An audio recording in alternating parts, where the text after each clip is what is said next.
माती जी। जय श्री राम। वणक्कम वणक्कम जी जी। पहले 377 ले लेते हैं, ठीक है?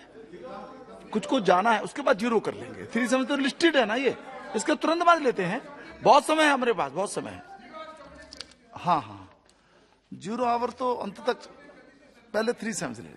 कुछ बैठे, मान बैठिए ना, वो लिस्टेड भी है इसलिए लाइए।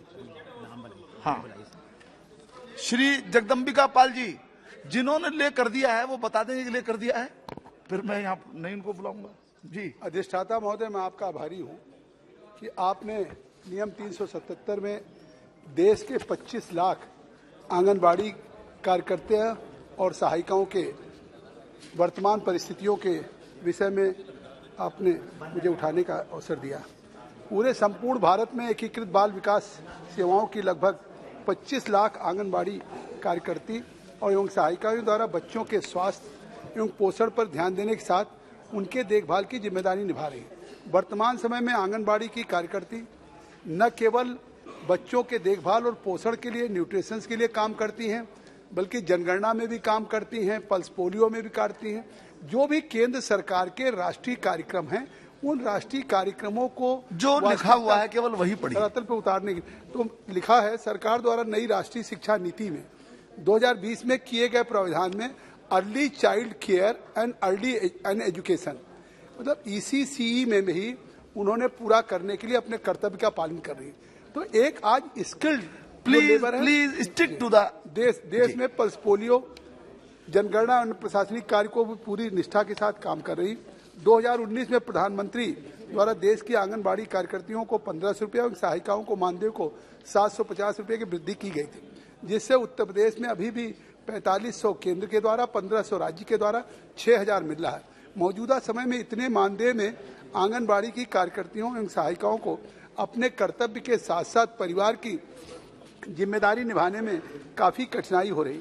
अतः मैं आपके माध्यम से सरकार से मांग करता हूं कि आंगनबाड़ी कार्यकर्तियों को उनके और सहायिकाओं के मानदेय एक स्किल्ड लेबर जो लगभग 15,000 है उसके मानदेय में वृद्धि करने की कृपा करें, तथा उन्हें आज जिस तरह से early child care and education पे हैं और उत्तर प्रदेश में लगभग 56,000 वैकेंसीज भी हैं, प्रमोशन नहीं हो रहे हैं, उसके कारण जो प्रमोशन से सुपरवाइजर के पद हैं वो भी रिक्त हैं, इससे काम बाधित हो रहा है। इसलिए माननीय सदस्य मैं आपका आभारी हूँ। जो आपका लिखा हुआ तो मैं विषय यहाँ पर है वही रिकॉर्ड में जाता है। एक सेकंड धन्यवाद। इसलिए मेरा सभी माननीय सदस्यों से ये मेरा विनम्र निवेदन है कि जो आपने लिख करके दिया हुआ है केवल उसी तक सीमित रहिए, उसको प्लीज डोंट इलैबोरेट दैट। ठीक है जी, थैंक यू। डॉक्टर ढाल सिंह बिसेन जी। राज्य सभापति महोदय, आपने मुझे 377 के अंतर्गत रेल विभाग से संबंधित महत्वपूर्ण मुद्दा उठाने की अनुमति दी। महोदय, विषय मेरा इस प्रकार है। मेरे संसदीय क्षेत्र से गुजरने वाले नैनपुर छिंदवाड़ा रेलखंड के रेलवे गेज कन्वर्सन का कार्य पूर्णता की ओर है। केवल विद्युतीकरण कार्य लंबित है, जिस कारण रेल का परिचालन नहीं हो पा रहा है। सिवनी मुख्यालय में बनने वाले रेलवे स्टेशन और रेक पॉइंट आदि के निर्माण में गुणवत्ता का ध्यान नहीं रखा जा रहा है। स्टेशन एवं रेक पॉइंट के निर्माण कार्य में कथित रूप से घटिया सामग्री का उपयोग किया गया है।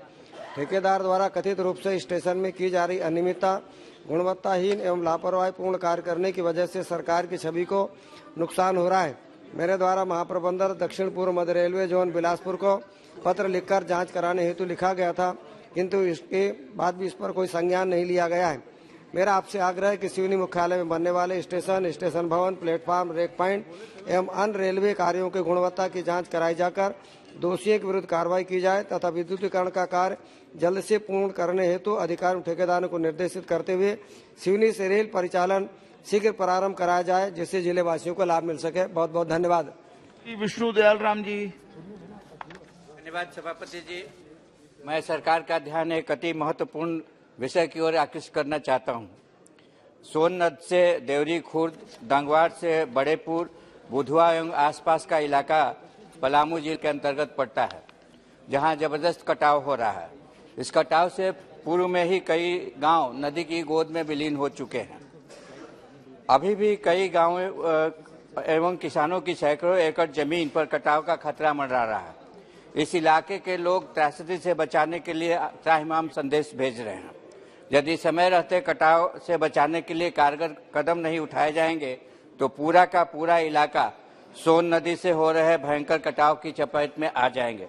अतः आपके माध्यम से सरकार से अनुरोध है कि सोन नदी से कटाव से हो रही जान माल की क्षति को रोकने के लिए संबंधित मंत्रालय द्वारा कारगर कदम उठाया जाए ताकि जनता राहत की सांस ले सके। धन्यवाद सभापति जी। Shri E T Mohammed Basheer ji. So thank you, sir.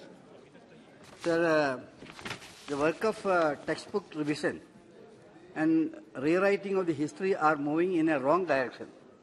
Instead of making our school equipped to meet the challenges of the knowledge-driven society, revisionism of the textbook has been used against the anti of that.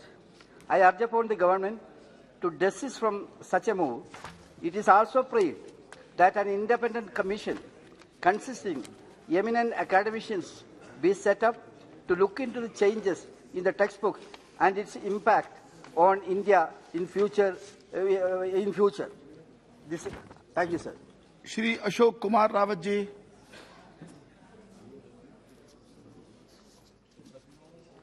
नहीं है क्या? श्री अशोक कुमार रावत जी। अच्छा। श्री सुधाकर तुकाराम श्रृंगारी जी।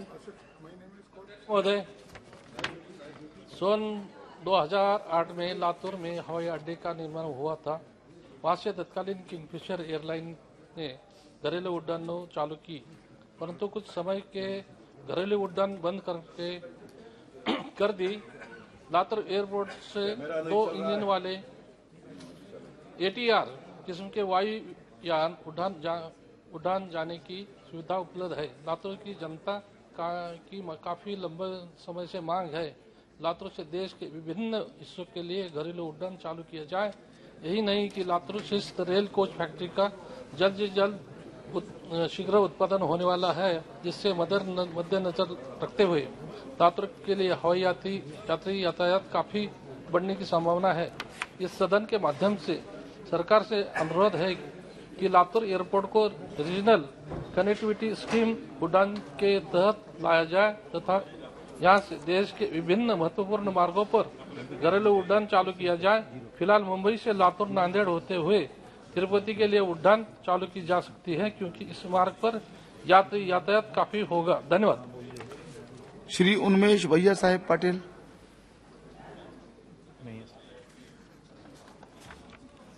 श्री राजू बिष्टा जी। राजू बिष्टा जी। कुंवर पुष्पेंद्र धन्यवाद Singh. Sir. अच्छा है sir, Darjeeling और कालिम्पोंग के पहाड़ी क्षेत्र में 2006 से कोई पंचायत के चुनाव नहीं हुए और 16 साल से क्षेत्र में कोई भी जमीनी स्तर की शासन प्रणाली से जनता वंचित रही है। इसके कारण हमारे क्षेत्र में बड़े पैमाने पर विकास कार्य नहीं हुए। केंद्र सरकार की बहुत सारी योजनाएं लोगों तक नहीं पहुंच पाती।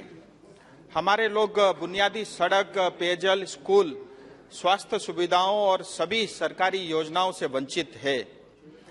राज्य सरकार दार्जिलिंग और कालिम्पोंग जिले में जो पहाड़ी क्षेत्र के लिए मिलने वाले जो पंचायत निधि का कई साल तक उन्होंने दुरुपयोग किया। इसके बाद केंद्र सरकार ने 14वें वित्त आयोग के तहत पहाड़ी इलाकों में जो पंचायतों के लिए दी जाने वाली फंडिंग को रोक दिया।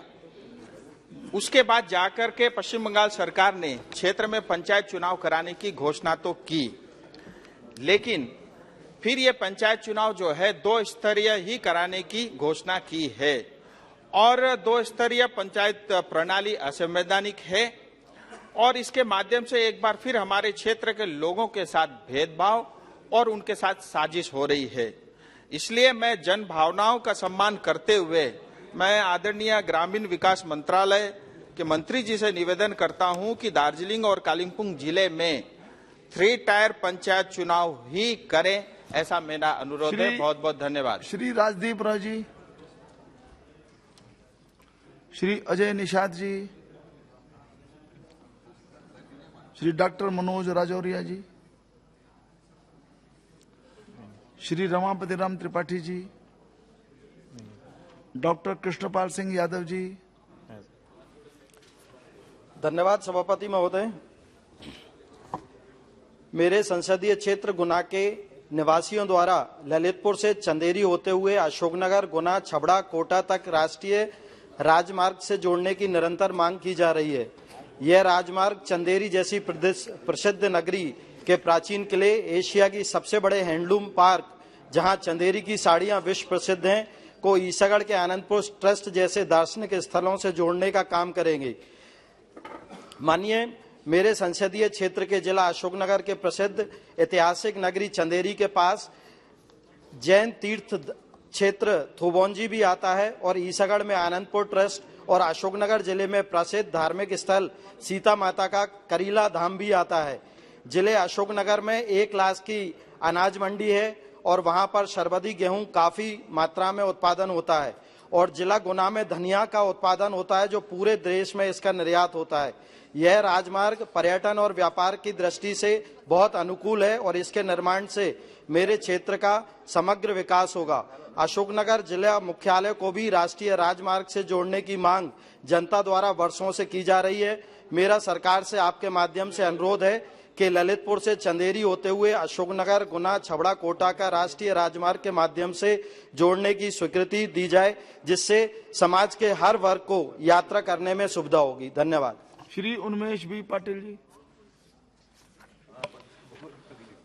अध्यक्ष महोदय, जलगांव हवाई अड्डा उत्तर महाराष्ट्र में स्थित है और केंद्र सरकार ने यहाँ FTO जो है फ्लाइट ट्रेनिंग और का भी मंजूरी दी है।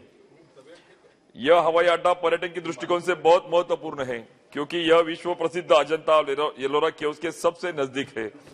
इस हवाई अड्डे को उड़ान के अंतर्गत शामिल किया गया था और इसे संचालन के लिए ट्रूजेट को चुना गया था, लेकिन जलगांव हवाई अड्डे में स्टेट ऑफ आर्ट इंफ्रास्ट्रक्चर होने के बावजूद नाइट लैंडिंग भी शामिल है, लेकिन पिछले 1 वर्ष से ट्रूजेट ने अपनी सेवाएं को बंद कर दिया है, जिससे यहाँ के व्यापारी, छात्रों और आम जनता को यात्रा करने के लिए असुविधा हो रही है। जलगांव में बहुत सारे उद्योग है जो विकसित हो रहे हैं, जिसके कारण कारोबारियों को देश के विभिन्न हिस्सों में यात्रा करने के लिए हवाई सेवा की आवश्यकता है।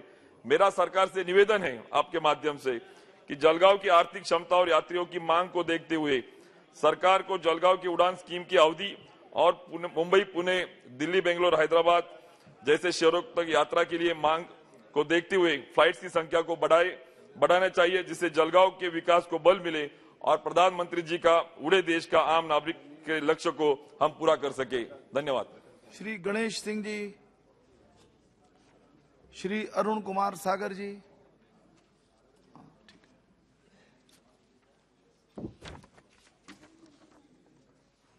धन्यवाद अध्यक्ष महोदय।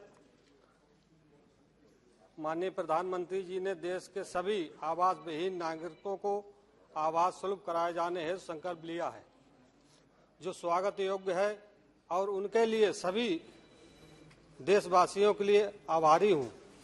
मुझे खुशी है कि माननीय प्रधानमंत्री जी की ग्रामीण आवास योजना के अंतर्गत ग्रामीण इलाकों में आवास उपलब्ध करा दिए गए हैं, लेकिन मेरे संसदीय क्षेत्र शाहजहांपुर के ग्रामीण अंचलों में ऐसे ग्रामीण जिन्होंने अपने सहारे के लिए दीवार बनाकर कोई टीन शीट, खपटैल डाल रखी है, उनके लिए आवास का सपना अभी तक साकार नहीं हो पाया है। मान्यवर, मेरा सरकार से अनुरोध है कि मेरे संसदीय क्षेत्र के सभी आवास विहीन ग्रामीणों को भी प्रधानमंत्री ग्राम आवास योजना के अधीन आवास उपलब्ध कराए जाने हेतु कार्रवाई की जाए। मान्यवर, और मेरा एक और आपसे निवेदन है कि हमारे क्षेत्र में क्योंकि पिछड़ा हुआ इलाका है, उसमें अपने बलबूते पर मजदूरी करके जो गरीब लोग हैं वो अपना दीवार उठाकर ईंटा लगा लेते हैं, लेकिन वहां के कर्मचारी और अधिकारी उनके आवास स्वीकृत नहीं करते हैं, उनके आवास देने का काम नहीं करते हैं। मैं सरकार से मांग करता हूं कि ऐसे लोगों को आवास दिए जाए। बहुत बहुत धन्यवाद अध्यक्ष महोदय। श्री संजय सेठ जी। नहीं, Shri Rajdeep Rai ji. Chairman, sir, thank you for allowing me to read out my representation under Rule 377. Sainik School is a residential school for cadets, providing public school education with an aim to prepare them to join defense services.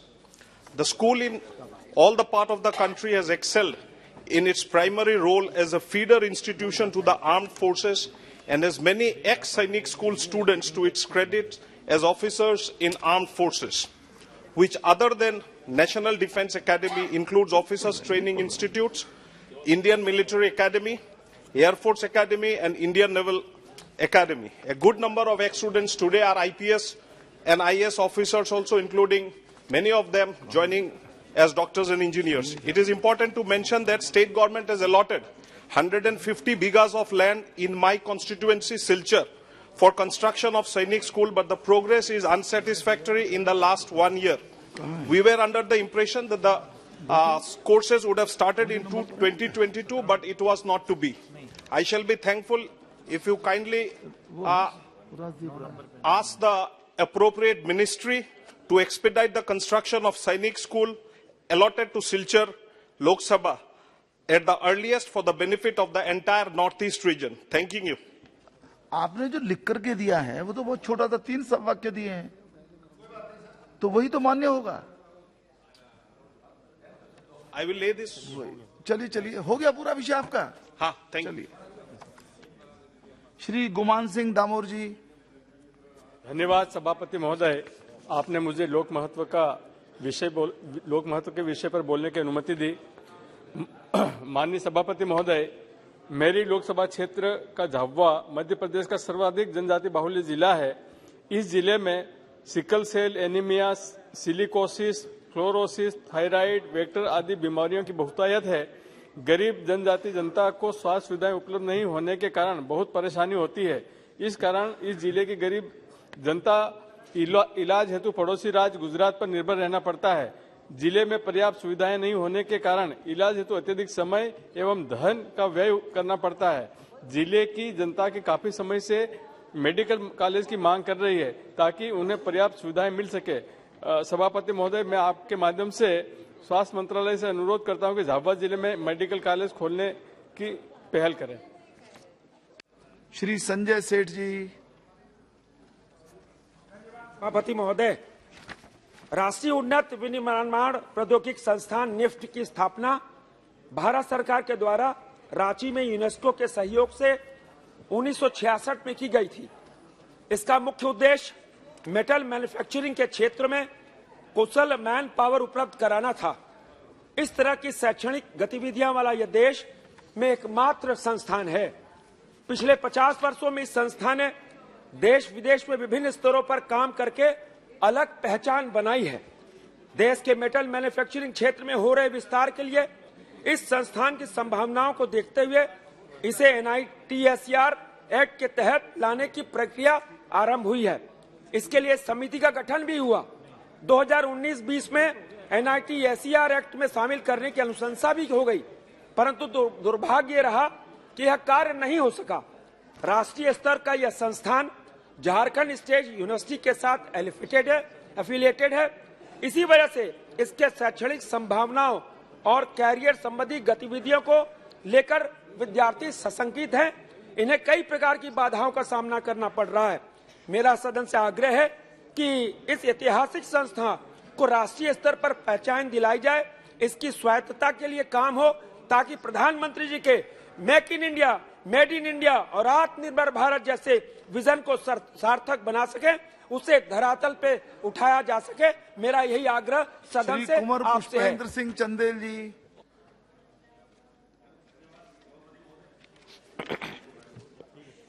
Bundelkhand आर्थिक रूप से पिछड़ा क्षेत्र है और इस क्षेत्र में प्राथमिकता के आधार पर स्वास्थ्य सुविधाओं के विकास की बहुत नितांत आवश्यकता है. विशेषकर किडनी संबंधी और कैंसर से संबंधित रोगों के उपचार की व्यवस्थाओं में तुलनात्मक रूप से कमी है. यद्यपि आयुष्मान भारत कार्ड से मरीजों को इलाज में बहुत अधिक आर्थिक मदद हो रही है, पर इलाज के लिए बुंदेलखंड क्षेत्र से बहुत दूर देश की राजधानी में और अन्य जगह लोगों को जाना पड़ता है. बुंदेलखंड में परामर्श के लिए भी, कई टेस्ट के लिए भी लोगों को बहुत लंबी यात्रा करनी पड़ती है, जो कि वहां की आर्थिक स्थिति को देखते हुए अन्य नगरों में जाना बहुत कठिन हो रहा है। मैं लोक कल्याणकारी केंद्र सरकार से निवेदन करता हूं कि मेरे हमीरपुर संसदीय क्षेत्र में विशेष रूप से कैंसर और किडनी से संबंधित उपचार के लिए हमीरपुर में राठ, महोबा, तिनवारी, चरखारी में यहां पर व्यवस्थाएं की जाए और पूरे समूचे बुंदेलखंड क्षेत्र में कम से कम एक एम्स की स्थापना की जाए। बहुत बहुत धन्यवाद। श्री कुलदीप राय शर्मा जी, श्री राजमोहन उन्नीथन जी, के सुरेश जी चल अरे सर, मैटर अंडर के rule Suresh ji. Mandrothurth Island, a group of 8 isolate over an area of 13.4 square kilometer located in Kollam district in Vembanad Lake. Part of Vembanad Lake is a major tourist attraction besides being an agrarian zone.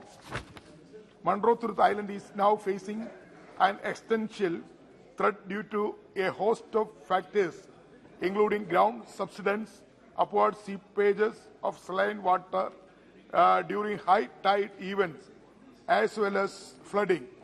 These factors combined have decimated the coconut production, paddy cultivation and aquaculture, leading to a significant crisis affecting livelihood and the very survival of about 10,000 strong population, composed of small-scale farmers and laborers.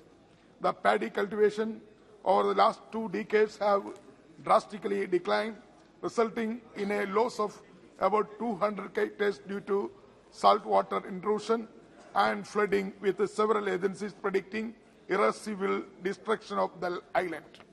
Due to the gravity of the issue, immediate step in promulgating an environmental protection and livelihood preservation master plan for revitalizing Mandrothurth Island is needed. I request for compensation of residents of submerged houses, relocation of residents immediately, and also ensure a project for tourism development by utilizing available resources. Thank you. Shri C. N. Annadurai ji, Shri K G Madhav ji. Sir, it was a blow to the people of Andhra Pradesh when the Finance Ministry announced that 17,923.24 crore had to be reduced against the net borrowing ceiling for 2021-22 on account of the over borrowing by the TDP government headed by the then Chief Minister of Andhra Pradesh, Chandrababu Naidu, during the 14th Finance Commission. As the original amount was fixed 42,000.472 crore, the AP government urged the centre to consider. Considering this would be extremely harsh on our people for no fault of our government. Despite this, the Finance Ministry has reduced the NBC of AP over a 3-year period from 2021-22 to 2023-24. The Finance Ministry had decided against adjusting the off-budget borrowings available by the states during the period of the previous FCs while determining the NBC of the years during the 15th Finance Commission period. A letter addressed to the states by the Finance Ministry indicated that the rule would apply from the 15th Finance Commission period onwards, and subsequently a further relaxation was also provided. Considering this fiscal viability of Andhra Pradesh is at stake, I request the Finance Ministry follow its own rationale and ignore the over-borrowing during the 14th Finance Commission period while determining the NBC during the 15th FC period. Sir, thank you. Professor Sogat Rai ji. Yes.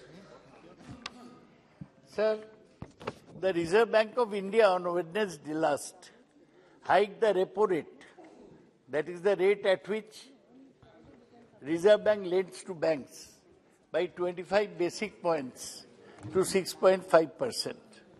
The Governor of RBI announced the decision of the Monetary Policy Committee, which was passed by a majority of 4 members out of 6. In December 22, the repo rate was raised by 0.35 percentage points to 6.25%. The standing deposit facility rate will stand revised to 6.25% and the marginal standing facility rate and the bank rate to 6.75%. The Monetary Policy Committee also decided by a majority of 4 to 6 to remain focused on the withdrawal of the accommodation to ensure that inflation remains within target going forward while supporting growth. While announcing the outcome of the Monetary Policy Committee earlier, the Governor said, looking ahead, while inflation is expected to moderate in 23-24, it is likely to roll above the 4% target fixed by RBI. The outlook is clouded by continuing uncertainties from geopolitical tensions, global financial market volatility, rising non-oil commodity prices and volatile crude oil prices. Foreign portfolio flows are therefore negative during the financial year so far. I therefore urge upon the government to see that this will increase the cost of borrowing for all types of loan. The impact of home loan borrower this time would be higher EMIs also. The government should reconsider this decision. Shri Dileshwar Kamet जी। धन्यवाद सभापति महोदय, भारत सरकार द्वारा गृह मंत्रालय के अंतर्गत बिहार राज्य में संचालित 45वीं वाहिनी सशस्त्र सीमा बल वीरपुर जिला सुपौल बिहार में नया केंद्रीय विद्यालय खोलने की स्वीकृति वर्ष 2019 में प्रदान की गई थी। अस्थायी विद्यालय भवन के निर्माण हेतु प्राधिकृत प्राधिकारी एसएसबी वीरपुर द्वारा 5 एकड़ भूमि 99 वर्ष के लीज पर निःशुल्क उपलब्ध कराई गई है।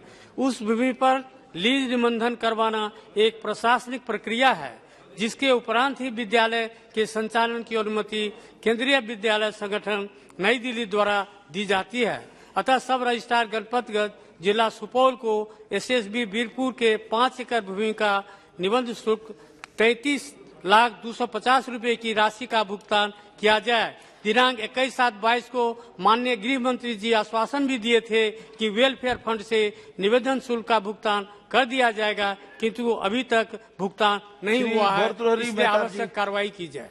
धन्यवाद। Thank you sir. Chhattisgarh unilaterally planned illegal obstruction of 24.50 million acre feet of Mahanadi river water. This is disclosed in their letter on 27th August 2016. As per 1947 report of Central Waterway Irrigation and Navigation Commission on the Mahanadi Valley Development Hirakud Dam project, the minimum flow of 20.61 MAF of water was apportioned and Odisha was permitted to use 12.28 MAF of water and the rest for the upstream states. After such much persuasion, the union government did not act. Ultimately, Odisha government went to the apex court and it referred the matter to be decided by a tribunal. The tribunal after formation has already had 33 sittings and one does not know how many more sittings are to be held. The tribunal was supposed to give its report within a certain period of time.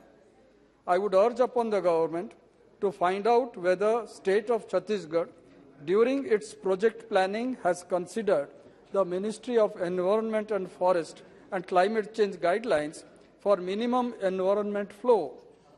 How many water arresting structures have been constructed by Chhattisgarh across Mahanadi? Whether dams inside Mahanadi basin of Chhattisgarh are being operated by any standard operating procedure whether Chhattisgarh has kept any provision in their reservoirs to absorb flood water temporarily for the safety of Hirakud Dam in Odisha. The answer is big no. Should not the centre intervene? Flow of water from Mahanadi has stopped fully before we have reached mid of February 2023. Still, there are 4 more months of summer. Today, the water level in the Hirakud Reservoir is 622.97 feet. And every day, 10,000 cubic feet of water has to flow in our canal system and for power generation, both for irrigation and generation of power.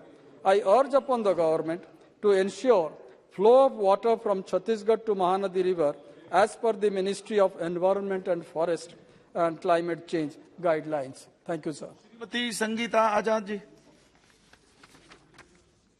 धन्यवाद सभापति महोदय, जो आपने मुझे नियम 377 के अधीन बोलने का समय दिया। उत्तर प्रदेश में 17 जातियां जिनमें कहार, कश्यप, केवट, मल्ला, निषाद, कुमार, प्रजापति, धीवर, बिंद, भर, राजभर, बातम, तुरहा, गोड़िया, माझी, धीमर व मछुआ को अन्य पिछड़ा वर्ग से हटाकर अनुसूचित जाति का अनुपात बढ़ाते हुए अनुसूचित जाति में शामिल किया जाए। यह जातियां शुरू से ही लड़ाकू रही हैं और इनके पूर्वजों ने मुगलों और अंग्रेजों से लोहा लिया है और देश की आज़ादी में अपना योगदान दिया है। इन्हें नदी, पठार, बर्फ आदि कठिन क्षेत्रों में रहने का अनुभव है। इसलिए अग्निवीर योजना में ऐसी जातियों को शामिल किया जाए और अहिर, चमार, राजभर आदि रेजिमेंट बनाकर इनको सम्मान दिया जाए। साथ ही मेरी सरकार से मांग है कि आजमगढ़ में अग्निवीर प्रशिक्षण केंद्र खोला जाए और यहाँ अग्निवीर जवानों को ट्रेनिंग देकर भारत की सीमा पर जहाँ उनकी आवश्यकता हो वहाँ भेजा जाए। ये देश की रक्षा और सम्मान बढ़ाने में कोई कमी आने नहीं देंगे। आपने मुझे बोलने का मौका दिया, बहुत बहुत धन्यवाद। श्री प्रिंस राज जी। धन्यवाद अध्यक्ष महोदय, आज आपने मुझे नियम 377 के अंतर्गत बोलने का मौका दिया। हाँ जी महोदय, आज मैं अपने संसदीय क्षेत्र समस्तीपुर के अंतर्गत आने वाले कुछ स्थान के बारे में बोलना चाहूंगा। महोदय, ये इस क्षेत्र की अपनी विशेषताएं भी हैं, साथ में इसकी अपनी कमी भी है। कमियां ये हैं कि यह क्षेत्र बाढ़ प्रभावित क्षेत्र है। साल के कई महीने बाढ़ के पानियों में डूबा रहता है और यहाँ के जो आम जनता है, यहाँ के किसान, यहाँ के व्यापारी, उनको काफी कठिनाइयों का सामना करना पड़ता है। लेकिन साथ ही साथ इसकी अपनी विशेषताएं भी हैं। उस विशेषता मैं उसी पे सुनिए, आपसे इसकी ध्यान में आ जाए आपकी बात। से इसकी विशेषता है जो लिखा है वही मैं पढ़ देता हूँ। उसी को बोल, वही रिकॉर्ड में जाएगा, अन्यथा समय सदन का कीमती है। प्लीज सर, जो इसमें लिखा है सर मैं वही पढ़ूंगा।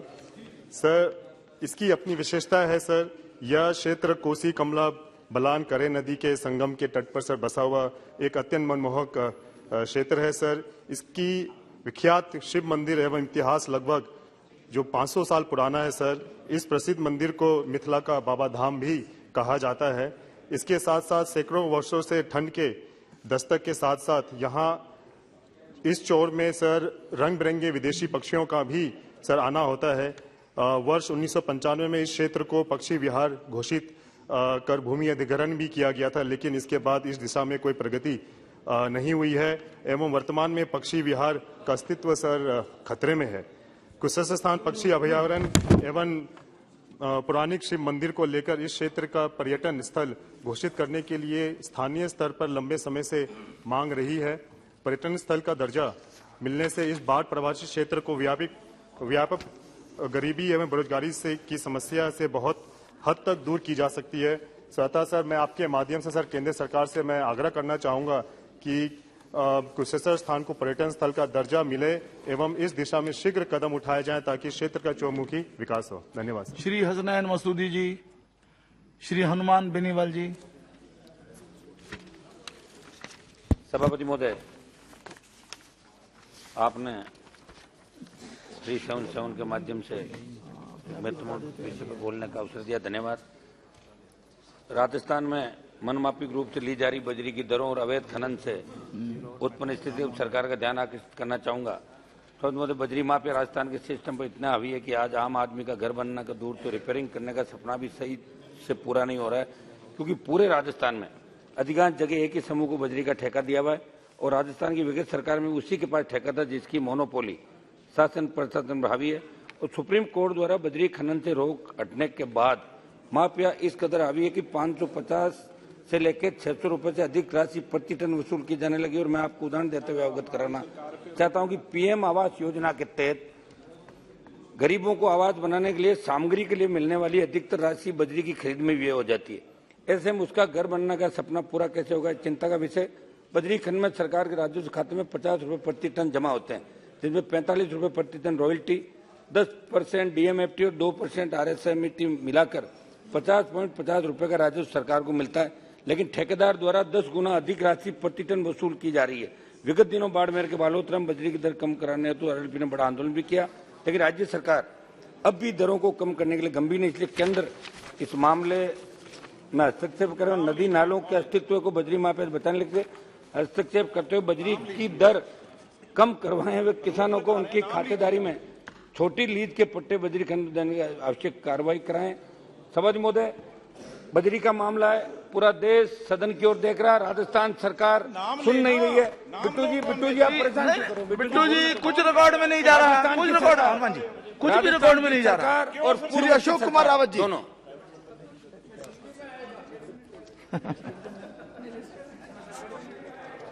चलिए।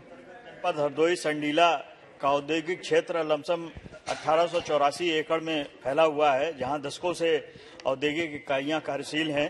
विगत 2 दशकों से संडीला औद्योगिक क्षेत्र में ईएसआई औषधालय कार्यशील है।